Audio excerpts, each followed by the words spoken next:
morning. There's one. Okay. Nice to see you, Jennifer. Hi, thank you. Nice to be here.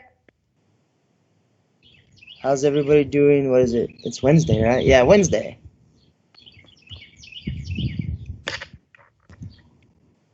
Awesome. So if that is, people will trickle in. That's totally fine. But we'll go ahead and get started. So Jennifer and I are going to be talking about the fat burning zone today.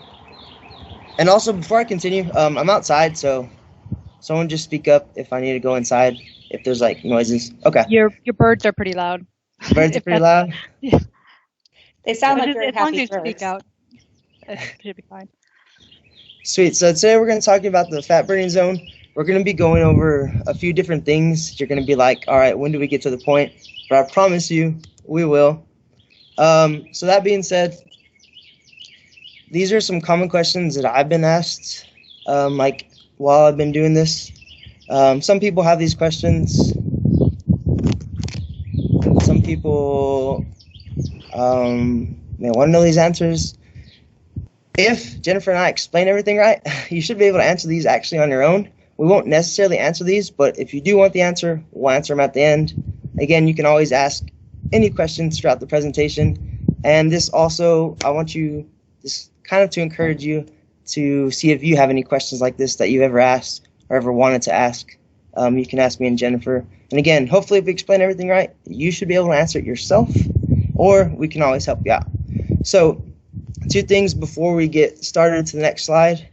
One, I want to say that weight loss can happen in different ways. So what do I mean? You can lose fat weight, like your adipose tissue, what people see, what they're usually trying to lose. You can also lose water weight, right? And you can also lose muscle weight. So there's 3 different types of weight you can actually lose. And I just want that to be known, and just have that in the back of your mind throughout the presentation. And 2, when we're trying to lose weight, the most important factor is input versus output.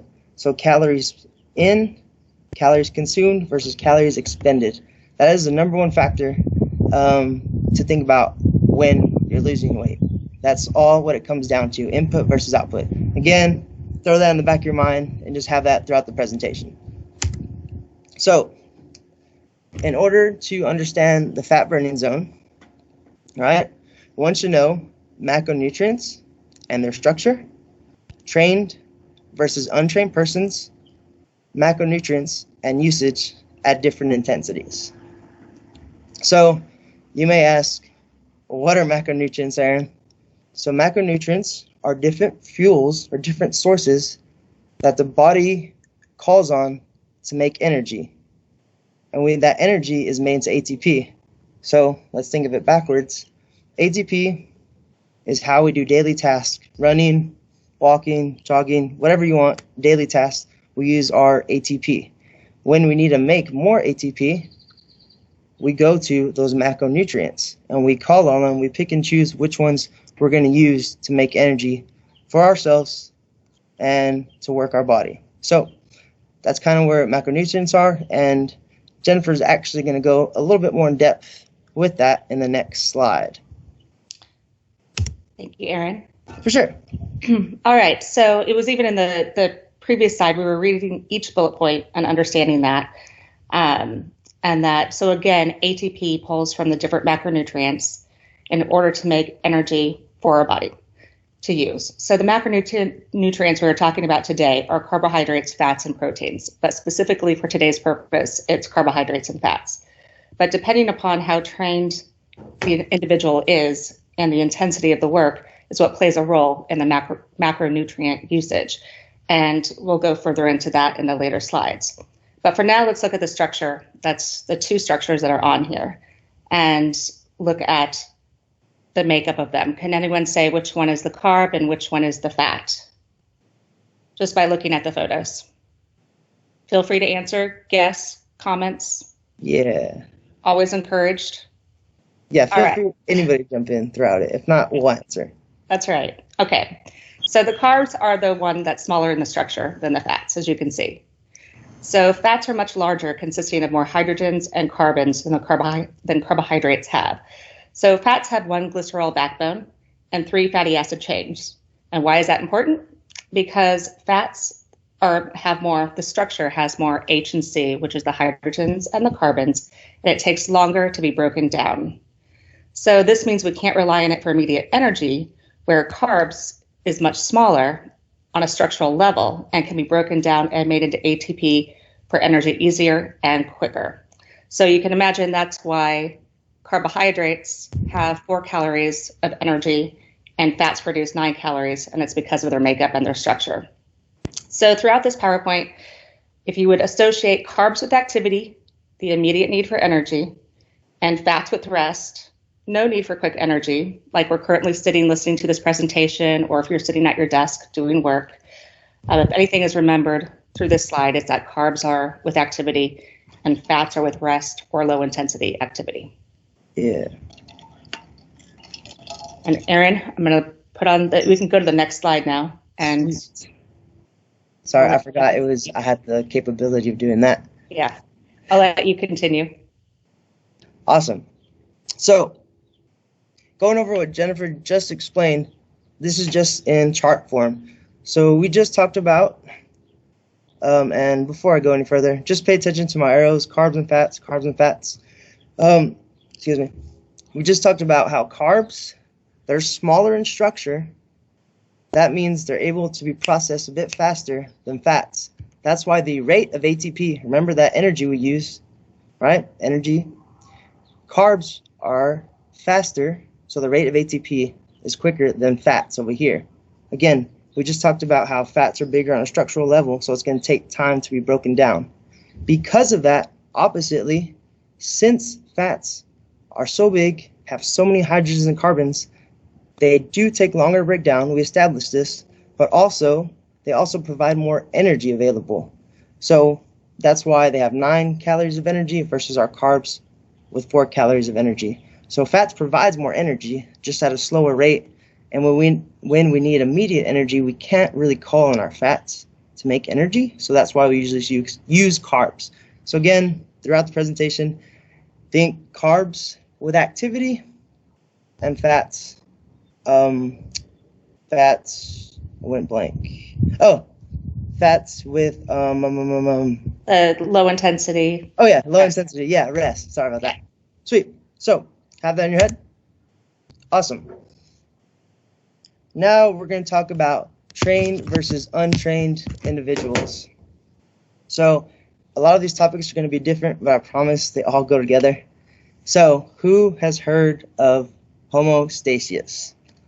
You've probably heard about it in maybe like science class. I don't know what classes actually. I think mine was a science class. But for this presentation, all you need to know that it is balance to the body. Simple put. Also, what you need to know, most people don't realize this, but exercise is a threat to the body. Exercise is a threat to our homeostasis. So what do I mean by that? Let's take a look. Let's use an example. So I have here acute and chronic. Acute is on the onset of exercise, and chronic for this presentation is going to be around 3 months and greater. So let's look at this. Say I went to the activity center. I'm going for my first time. I'm doing a HIIT class. And I go in there thinking like, oh, this can't be that bad. Acutely, so on the onset of exercise that go there, I'm probably going to see an increased sweat rate. My heart rate's probably going to increase. And my adrenaline will probably kick in. My norepinephrine, all those things are going to increase. Why? Because we're trying to overcome that threat to the body. All right? So let's go look chronically. 3 months down the line, I've been doing that class, feeling good about it. I go in there.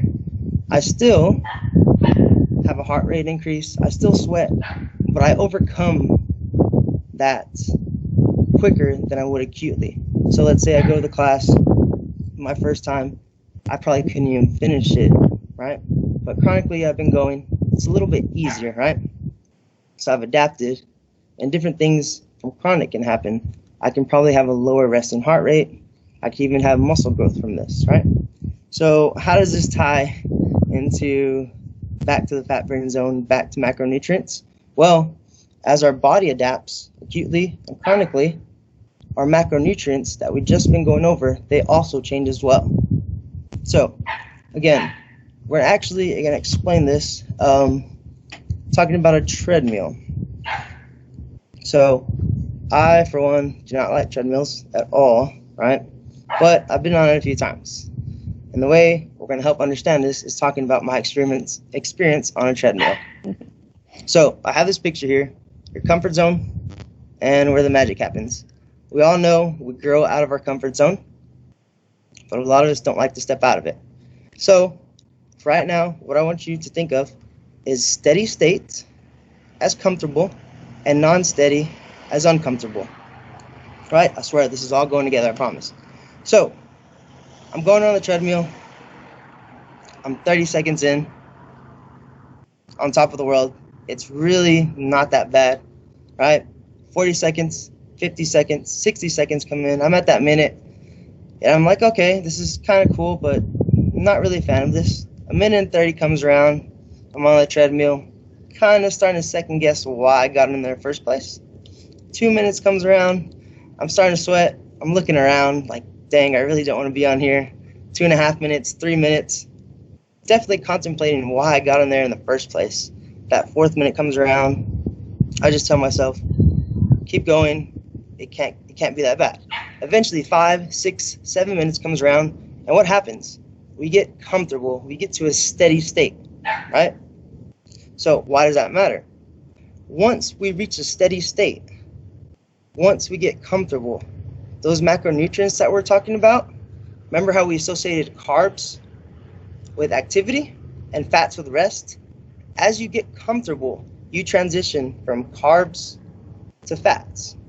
So we can also say, push it further, as we become trained, we have the ability to change our macronutrient usage. That means, again, if I'm on a treadmill, I'm unfit, my first time going on there against someone who's been going for 3 months, it's going to take me a longer time to reach that steady state versus someone who's been going chronically for 3 months. They're going to reach that steady state quicker, right?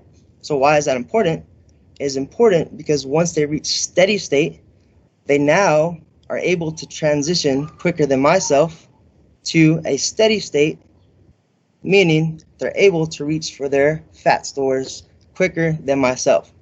So putting this all together, if you chronically go again, so again, chronically 3 months, you're a trained individual, the more likely you are to use your fat stores as energy compared to someone who is unfit, maybe their first time going to the activity center, gym, whatever you want to call it. So out of this slide, I just want you to acknowledge that as you become trained, you have the ability to control your macronutrient usage. So if you get anything from this slide, that's what I want you to take from this one. Going on to the next one. I'm looking at a few notes because sometimes I tend to get off track. So awesome. So now macronutrients and usage at different intensities. So for this PowerPoint, we're going over 3 intensities. We have ATP PCR lasting up to 15 seconds. We have glycolytic 15 seconds between 2 to 3 minutes, and oxidative greater than 2 to 3 minutes. So again, this will all come together. With these energy systems, first one, ATP-CR, I want you to associate a 100-meter dash with that. It usually doesn't last more than 15 seconds, right? So associate it with a 100-meter dash. Our glycolytic, associate it with an 800-meter run. And our oxidative, associate it with a mile or marathon.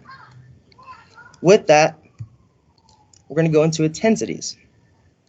So we can say that our 100-meter, and ignore this up here, our 800-meter dash are probably going to be at a higher intensity. So now let's think about it. If we're at a high intensity, we need immediate energy, so we're probably going to use carbs.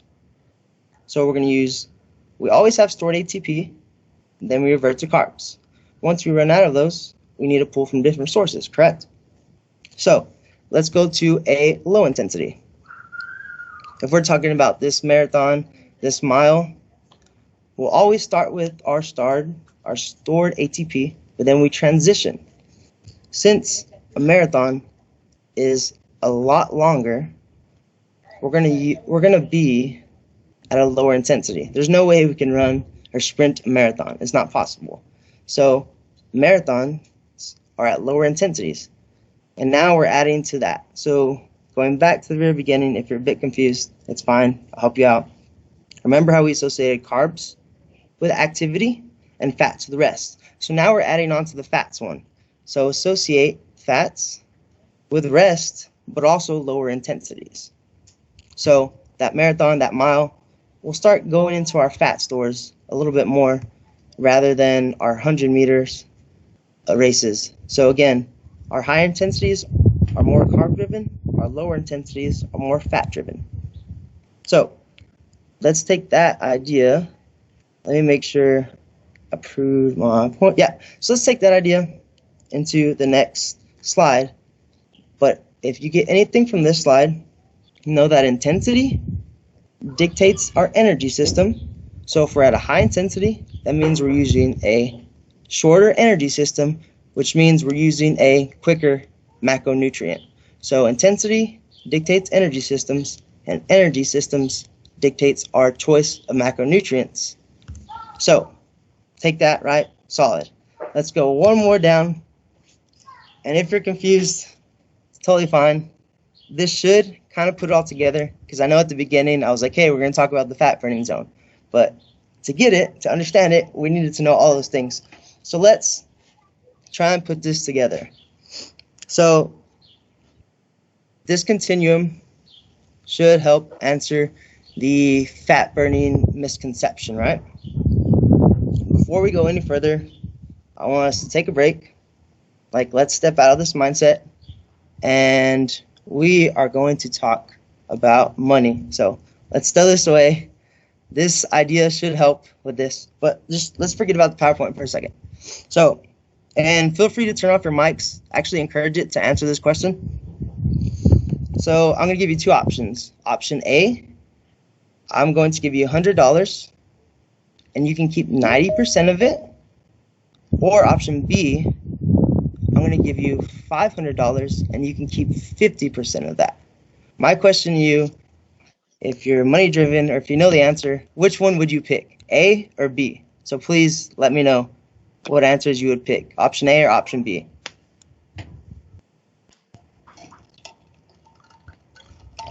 So again, if I offer B? Yeah. Okay, why would we pick B? Because it's $250. So we can say B, you would gain more money, correct? Yeah. Okay, so one, you're a genius. So I'm gonna anticipate everybody had that same mindset, and we're gonna come back to this PowerPoint, and we're gonna try and put everything together.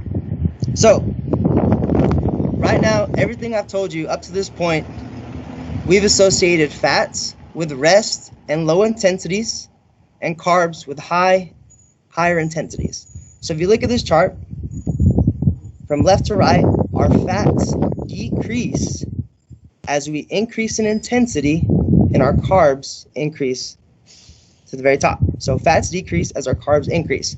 So right now, you could be like, okay, Aaron, so you're telling us at rest, while I'm sitting, while I'm presenting, or while I'm at a low intensity, while I'm at a low intensity walking, I'm burning more fat than I am at a higher intensity. That is true to a point. Most people stop there, they lie, they omit the actual truth after that. So let's think about that math that we just talked about. What did I say at the very beginning of the presentation? I said that you can lose different types of weight, right? Water weight, your adipose, your actual fat, and muscle weight. And I also said calories are the most important when it comes to weight loss. So let's put this in perspective. If I said at low intensity, right, low intensity, we are burning 200 calories versus our higher intensity, we're burning 600 calories. Just because we're 75% fat, most people are like, oh, we're hitting our fat stores, that's great. But what we just went over at the beginning and now is that calories is the main or most important thing. So again, if you answer the money question, you got it right. Answer this one. Would you rather burn or expend 200 calories at a lower intensity or 600 at a higher intensity, knowing that calories is one of the main factors in weight loss? So, if you answered the money question right, you're probably saying at a higher intensity. And that's where this misconception comes in. Most people think just because you're at fats, but it's at a percentage. So as part of a whole. So everything's been true up to this point. You are using your fat stores for energy, but it's at a percent. So out of those 200 calories, you're at 75% are coming from fat, 25 for carbs. But it doesn't matter because, again, the main point is we want to lose calories expended. So again, would you take the 200 or would you take that 600? 600. So, yeah, so you would take the 600. So that's the whole misconception where people kind of get thrown off. They're like, okay, yeah, let me go ahead. If this were true, out of percentages, that means people who rest or sedentary or walk a lot would probably be in better shape than those that do higher intensity sprinting or weight training. So again, it is at a percentage. That's where the misconception comes. So if we go to our conclusion, the fat burning zone does exist. It has been misinterpreted. The fat burning zone is a concept that the body burns a greater amount of fat at lower intensity than it does at higher intensities.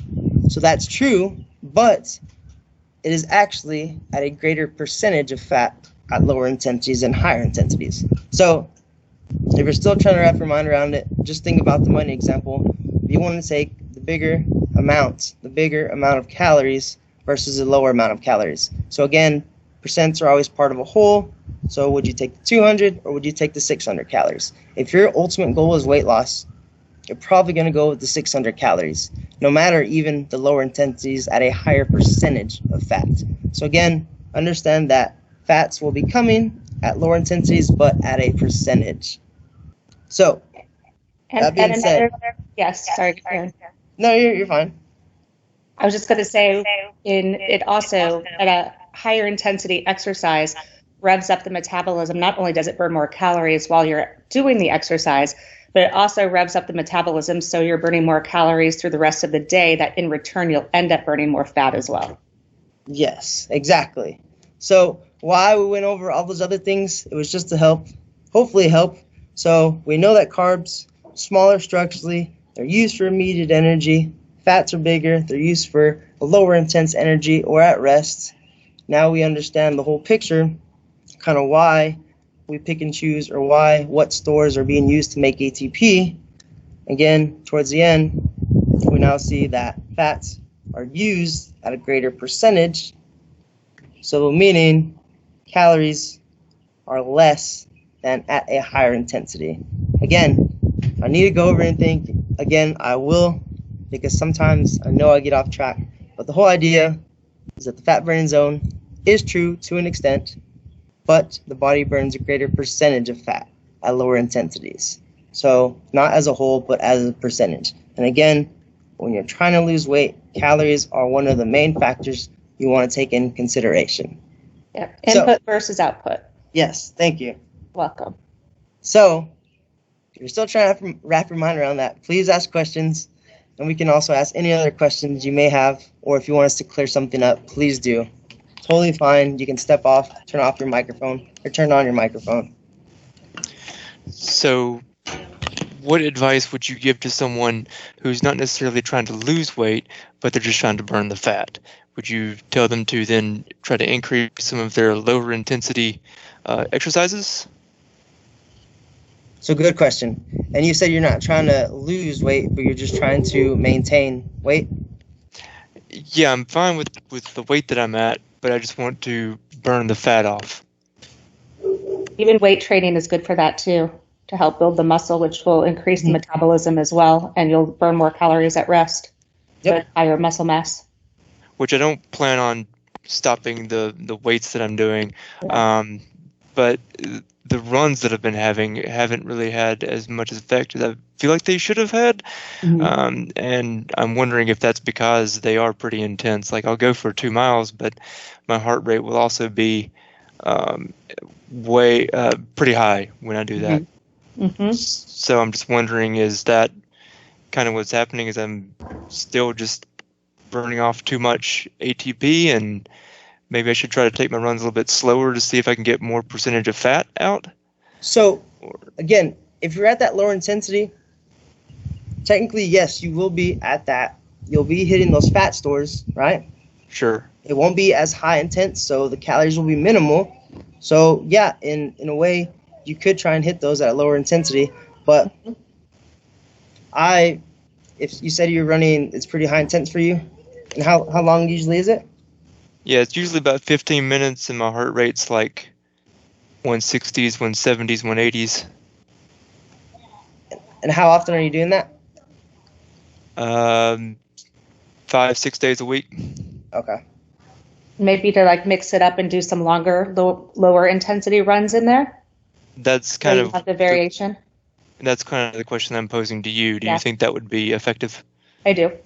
Okay. Yeah. So if you're not going for like total, if you're not going for calories expended, yeah, you can hit that lower intensity, and yes, you will be at a greater percentage of fat stores. Yes. Okay. Yeah, for sure. Hopefully that answers the question. I think so. Thanks. Just for my clarification, so Chris runs his 2 miles in 8 minutes, or I don't know what it was, and so what you're saying then is he runs longer than the 2 miles, and he extends that duration. Okay. Yes. Okay. Yes, and he'll need to lower his intensity so is able to run for a longer period of time. Okay, got it. You can just think of like a marathon runner. You can usually associate marathon runners with pretty like lanky people, because they're usually using up that fat stores at a percentage. So yeah. Okay, got it. Thanks. So what about all the statistics that I've heard lately that there is no correlation with exercise and weight loss?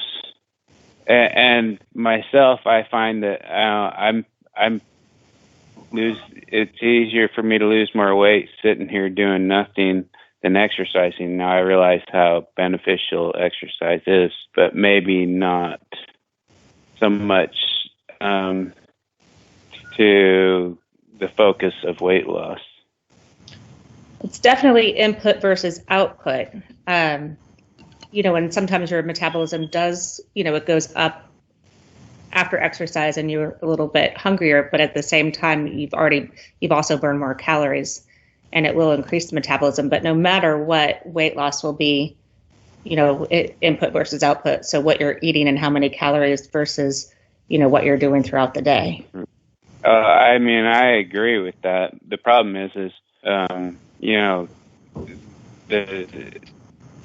ability to, stage off. I get a lot more out of control hunger when I'm like doing intense exercise.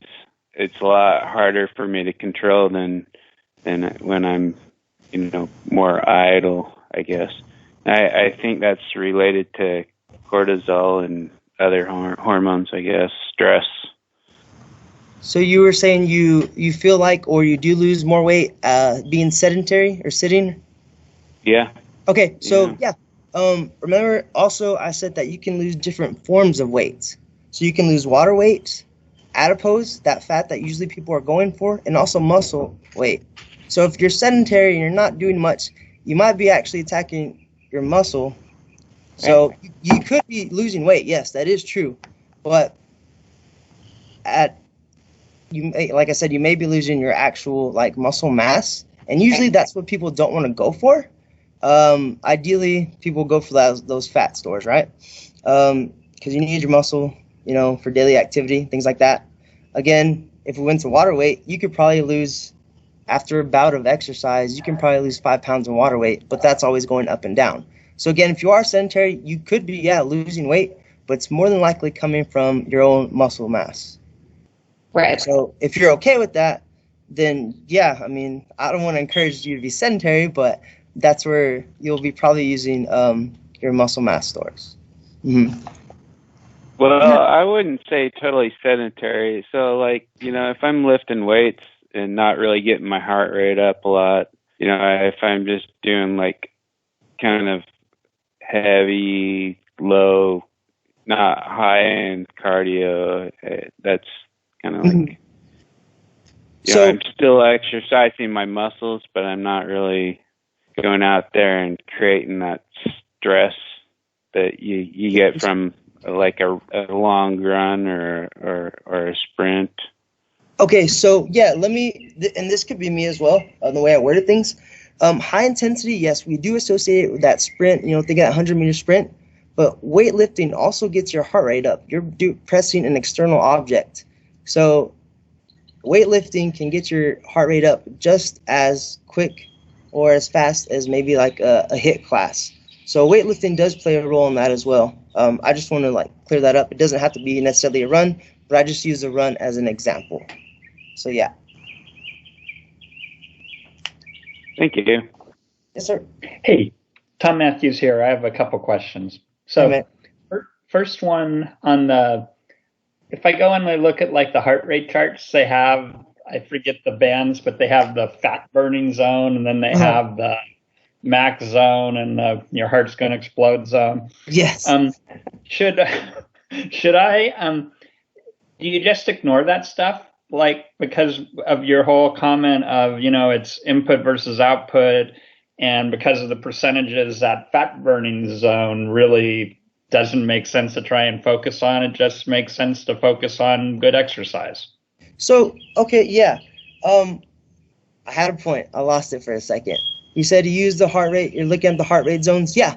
So going back to that slide, trained versus untrained, if you've been chronically doing that, your heart rate zone, that fat burning zone, is going to change. So remember how I talked about if it's my first day going to the gym versus you've been going for 3 months, you're going to hit that fat burning zone a lot quicker than myself. Because remember, we talked about how it's a threat to homeostasis, to your body. You, as a trained individual, will overcome that quicker than myself, who is untrained. So I usually promote just fitness in general, because the more trained you are, the more a threat to exercise, it won't be as much of a threat to exercise, and therefore you can get in that fat burning zone, we'll call it. Right? Okay. So usually, yes, I don't pay much attention to those zones, when you get a heart rate monitor. Again, they are true, but there's multiple factors. Like I said, if you're how trained versus untrained dictate that. It varies for every individual and what intensity you go at. So that's why I was trying to hit those points where there's a lot of factors to take in consideration. Yes. Yeah. If I didn't answer that, I might have gone on a rant. So just please let me know and I can answer. I think it made sense. So my second question. So I started out with a goal as we were sent home, to live our lives in our bedrooms. I set a goal of losing 20 pounds. Okay. And the first 10 came pretty easily. And I think, I'm not using any real type of diet other than the Elm diet, eat less, move more. Okay. So I'm trying to do that. And I found that the first 10 pounds was pretty easy. And then just trying to move more and eat less just hit a wall at 10 pounds, and the next 10 pounds doesn't come. So how do you break through that wall without going I guess one of my goals was not to go totally draconian, right, on eating and such. So let's look at it. So again, I'll refer back to the first slide. We talked about you can lose different types of weight, right? Fat loss, muscle mass, and water weight. So more than likely, a lot of times people lose those quick pounds. They usually lie or they leave out carbs in their diet sometimes. And carbs usually consist of water. So it's like dropping water weight. That's why you lose those quick pounds. You can lose, like I said, you can lose 5 pounds of water weight in one bout of exercise, right? So losing those 10 pounds could be from changing that like your food intake, because you might have ate, maybe not knowingly, but less carbs, means you're consuming less water. And yeah, right then and there, 10 pounds would be pretty quick. But what people, going to go on a rant here, what most people don't know is in a carb, there is a necessary molecule called oxaloacetate that promotes fat loss. So what I'm saying is you actually need carbs to lose weight. And you might be, yeah. And you might be feeling sluggish for one, because if you're consuming less but trying to work at a really high intensity, you don't have enough fuels for your body to do that, right? And if you're not eating enough, you probably feel fatigued because your brain needs energy first and then your body. So that whole, yes, calories is less than you need to consume less than you expend, but you can do it in proper ways. So meaning don't like drastically change your diet, like to consuming like one time a meal and trying to work out 2 or 3 times a day or something like that. So like a small changes here and there, you should be able to get like those extra 10 pounds. But again, I'll throw this fact out there. To lose weight or a healthy, what's considered healthy weight, fat, the average person can lose, or a person can lose about 2 pounds. I believe it's 2 pounds a week at the greatest. So if you lost those 10 pounds really quick within a matter of weeks, it's probably water weight. So if you want to lose those fat stores, which most people do, and keep it off, it usually takes a longer amount of time. So again, if you did that pretty drastically, it was more than likely water weight, and then that's why you hit that wall. So you probably have to be pretty consistent for a few months to see like those 10 pounds coming off. So just in your head, associate at like top trained individual 2 pounds per week when you're going pretty consistently. So again, more than likely it might have been water weight. Yeah. And those 2 pounds, you'll gain it back a lot less likely too. Okay. 2 pounds All a right. week. All right. I'll Hey, do Aaron. what I'm doing and give it time. Yes. Hello. Can't see myself. Yeah. So, on that note about like needing carbs for fat loss, so like I've heard about the fad of keto or intermittent fasting. Does that not really work then for losing fat? So again, it depends on the individual. I'll always say that. But I always say think of it as a lifestyle or something you make habitual. So some people I know, like I've had friends that, will fast until 12 and it works for them, right? They can do that for weeks on and they're losing weight. But I always encourage them to think, could you do that from a year now, 2 years, 3 years, 5 years? Could you omit carbs or anything like that as a lifestyle? And usually the answer is no. So that's why people go in bouts of losing weight and they're like, oh yeah, I'm going to get back onto it. And then they get off and they get back on because it does work. And it's usually that water weight, but it's so easy to gain back. And then most of the time when you elide things like carbs, you become fatigued because your brain runs on carbs and your body needs it. So yes, it does work. It depends on each individual, but also depends on how likely you're able to make it a lifestyle. So if you see yourself skipping, breakfast, lunch months from now, years from now, and you feel fine, then, yeah, it can work for you. But if you don't see that happening as a lifestyle, I wouldn't recommend it. Okay. And then Very true.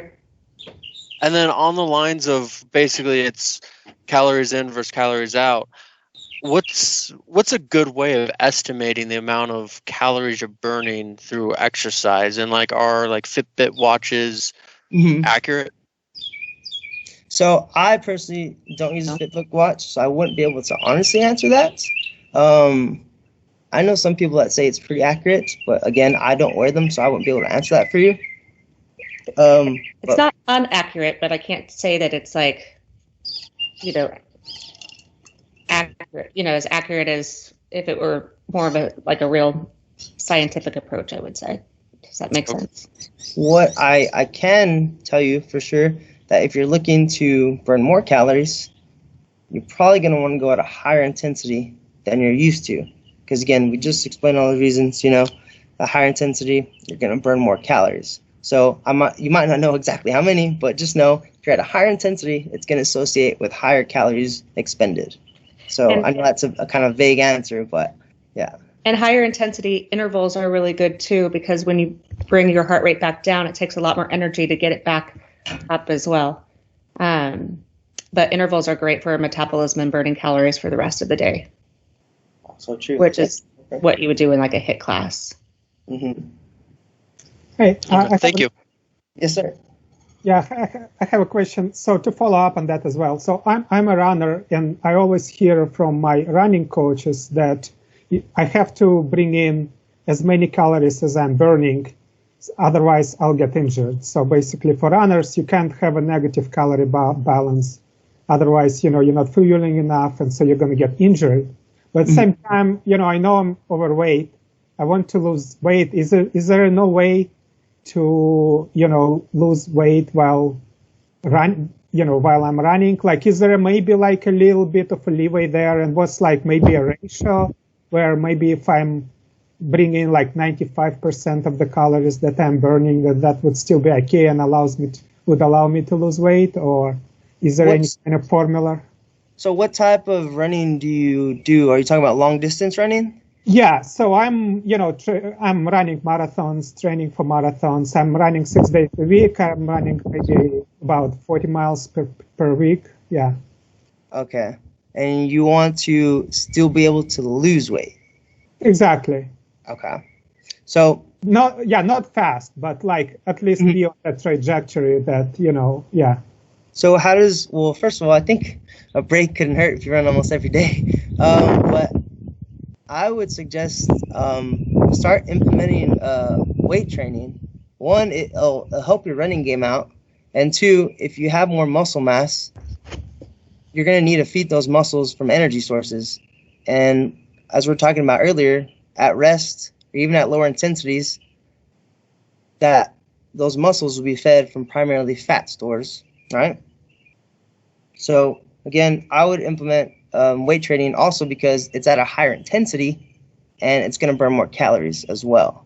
So if you could do that and keep your running game, like implement it with your running game, I think it would be beneficial to actually implement resistance training. Yeah, I'm actually already doing that. I am doing training 3 times a week. So my question is really about nutrition, right? So like, do I have to take in 100% of the calories that I'm burning in order not to get injured? Or is it okay to have a negative calorie balance and, start losing weight that way? Got it. Well, since you're active in your weight training, you're running, I would say it's okay to be on the positive side. So consume a little bit more than you would. Yeah. Because you definitely don't want to be negative if you're that active. But like, you mean like eating more calories than I'm burning? That means I'll be just, I'll be gaining muscle weight, which is really not my goal, right? I mean, I don't want to lose a lot of muscle, but my goal is to lose weight. And I don't want to lose, I understand it will involve losing some muscle, which is okay. I actually, have a relatively big amount of muscle. So anyway, but my goal is to lose weight, right? So what would be, the nutrition I need to do to accommodate that? So one, we can't avoid carbs. A lot of people want to get rid of carbs. If you're going to want to lose weight, you're going to have to consume carbs, right? You need energy to work. Especially with running a marathon, training for a marathon. And two, if you're going to want to lose weight, so let's think about your running. You're at a lower intensity, and so it's not as a threat to that homeostasis we talked about. So you're not going to be burning that many calories. So again, if you want to lose weight and you want to lose those calories, you're probably going to have to work at a higher intensity. So I would say, how many days are you doing the resistance training? You might have to implement a little bit more, or maybe interval training. Because if you're constantly running those marathons, you're going to be in that steady state, and it's not much as a threat to your body as resistance training would be. And for that, you definitely, I don't think over consuming calories would be a problem with you if you're that active. So I would encourage being on the positive side again for eating calories or having a surplus of calories. Okay. I think I answered your question. Again, I kind of get veered off. Please. Uh-huh.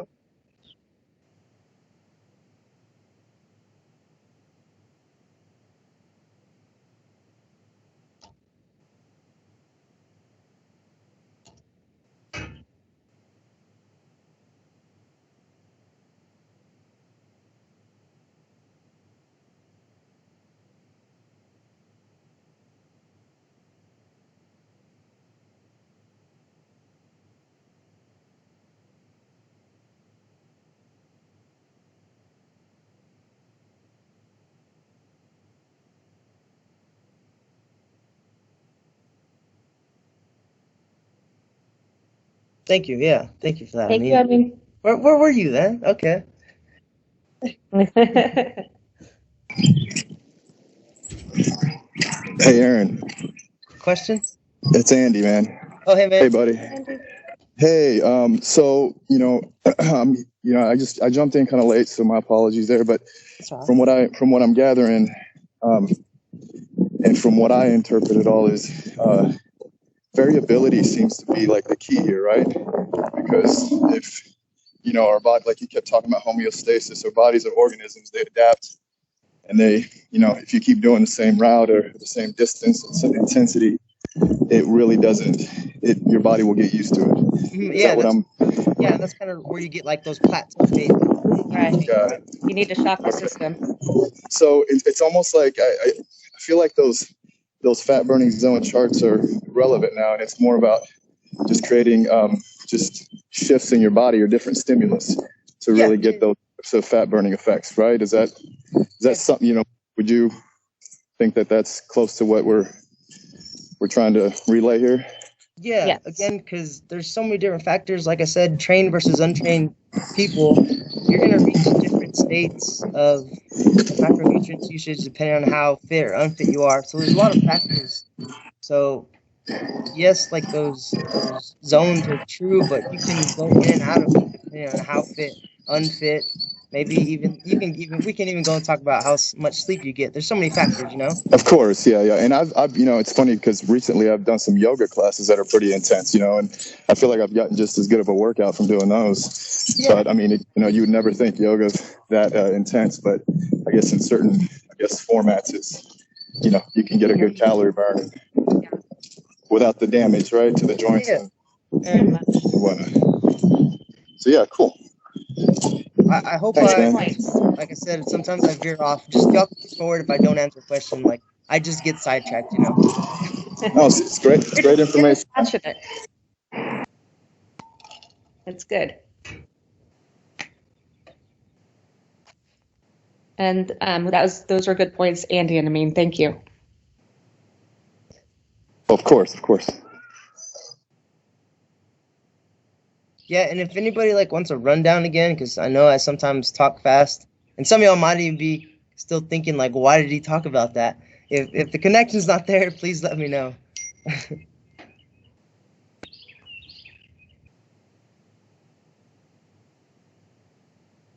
Anyone else have any questions, comments?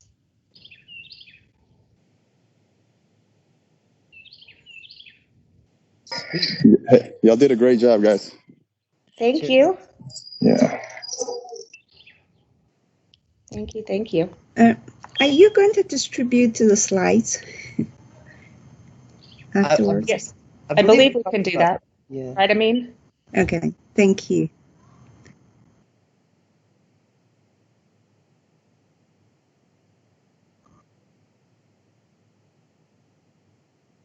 And also, if you have any questions, feel free to email us. Yeah, I definitely don't mind going over this again. If anybody wants to, you can email me, and I'll walk through it with you again. Totally fine. I can't be bothered. But yeah, if anybody doesn't have any more questions, that will conclude. Thanks, Aaron. Thank you. Everybody Thank you, Jennifer. Thank you. Have a happy Wednesday, everyone. Thank you. Thank you, Aaron. For sure. Thank you, Jennifer. Thank you. Thank you.